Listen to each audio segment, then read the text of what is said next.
this video, we're going to connect Power Query to a folder containing CSV files and carry out data cleaning and analysis of the data in those files. We're also going to see how we could add a new CSV file into the folder and the report or analysis gets automatically updated without we manually doing it once again. So a CSV file is a comma separated file. That means the data points are separated by commas.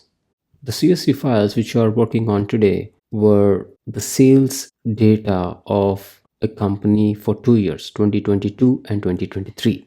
So in each file, you could see the category, product, day, month, quantity, and sales value of the sales in that year. So let's begin our analysis. First, I'm opening a blank workbook. I'm going to data ribbon, get data from file, and in that select from folder. In the folder, you go to the folder where we have our CSV files. You could see that folder is connected by Power Query. Click on transform data. You could see the details of the folder here. Now, if you look at the extension column here, it shows the type of files in that folder. We have one .txt file, two .csv files, and one docx file. Since we want only .csv files, what we could do is we could filter only the CSV files. This is step 1. As you could see, the steps are getting reflected here. Now I also want to extract the year from this file name and use it in my analysis.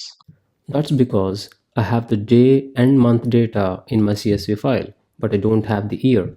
So I want to extract the year from the name of the file and use it in my analysis. Now coming to the content column, we have two rows which says binary here. If you click binary, what we see is that it is actually the raw CSV file. You could see the size of the file here. So for the analysis, we have to extract the actual data from these raw files. Let's go step by step. First, we're going to extract the year from the name of the file. How could I do that? Select the column, go to transform, click on extract text between delimiters. There is sales underscore 2022.csv. So the start delimiter is underscore and end delimiter is a dot. Click OK. Now we could see the year got extracted from the file name. I'll rename this as year and I got the data. So now what I want to do is I want to extract the table data from the CSV file. So for that, I'll create a new column. I don't want to use this combined files here because I'll lose the year data which I want in the analysis. So I want to extract the table and then join the table and this year to get my final data. So what I could do is I can go and create a new column called custom column, and I will use the formula csv.document and then open the bracket and insert this content column, close the bracket. There is no syntax errors. Click OK. Now we could see a custom column is created with the table of the data. So the table contains the actual data of the CSV file. Now we have the data which are required from analysis. One is the year column and the other one is the custom column. So I'll press Ctrl and select these two columns, and I could remove the other columns because I don't want them in my analysis. Remove other columns. So because I selected these two and select the remove other columns, these two will be preserved and other columns will be removed. So now I want to expand this table. To expand the table, there is the left and right arrow here. You press that, you could see all the columns in those tables. You uncheck this, use original column as prefix, and click OK. Now you could see the year and all the other columns. I want to make the first row as my header because this is the header of the data. So to do that, go to home, use first row as headers. So we promoted the first row as headers. Now we could see year column here, category is in text, product is in text format, day is a number, month is a number, quantity is a number, and sales value is a decimal. Now the green bars say that there are no empty rows in any of the columns, means the data is clean. There are no errors in the data. So now the thing we have to remember is this data is not only 2022, we have 2023 data as well. The header of this category product A, month, quantity, and sales value will again be there for the 2023 data. So we have to get rid of that row in this. For that, we have to see because each file has close to million rows, you have to load it more. Now it is loading from 2023 data, and you could see the category hidden inside it. So I'm unchecking the category and selecting all other columns and click OK.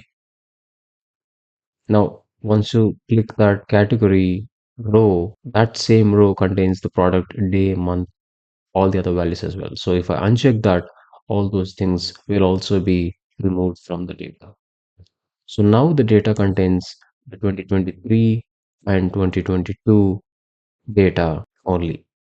So we are ready for doing further analysis. So now what I want to do is I want to combine day, month, and year and merge them to get the complete date. But before that, we should be careful of finding the format of the date which is allowed in Power BI. So it depends on where you are located and your locale, because in United States we use month, date, and year format. In India, we use date, month, and year format. So to find out which locale we are in, you go to File, go to Options and Settings, Query Options, Regional Settings. You could see it is English United States. So we have to select the month first, and then date, and then year to merge them. So I'm selecting the month column first, press Control, day column, and press Control, year column, and go to transform, merge columns. I want a custom separator. The separator is a hyphen, and the name of the new merged column is date. Click OK. Now we could see the date column is merged. Now you could change the format to date. Now everything looks good and we are ready to load it. So go to home, close and load to, we want a pivot table report in this existing worksheet, and I want it here. Click OK. You see the data is getting loaded. We have close to 2 million rows. So now we could keep the values in the values column, sales value, and date in rows column. You could remove the quarters, you could remove the months, you could remove the date. There are some before 2022 as well, so we'll filter that out. We could drag the category to rows. You could go to pivot table and report layout, show in a tabular form. This is the category wise data for 2 years, 22 and 23. You could format this, number format, currency, click OK. You'll get the value in dollars. Now we could see some errors in the data. Let's see what the errors are. Click on the errors. Power Query will launch, and there are errors in the dates for these rows. So you could see the red bar, which means there are errors. Click on error. The date is February 29, 2022. Maybe it's not a leap year. That's why our query is throwing the errors. Okay, so it's not a leap year. That's why it is throwing the errors. We could keep the errors or delete the errors to, I think all the errors belong to the same thing. The date is 29th February 2022. So we could get rid of them by, removing all the errors. So we could remove the errors and we could get rid of the errors in the analysis. So now let's see the magic of our query. I have the sales 2025 data in a separate CSV file. So I'm copying this to the source data. Okay. So this folder, which is connected to Power Query, should now get updated when we refresh it. So let's see whether it gets refreshed or not. So click on anything, data, and refresh all. Actually, we could look at the pane. You could see at the bottom it is connecting to data source.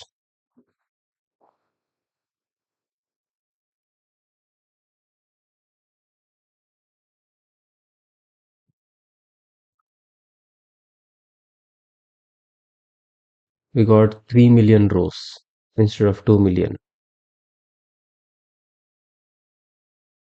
Now we could see the 2025 data, which is in a new CSV file, getting updated in the report without we doing any manual analysis.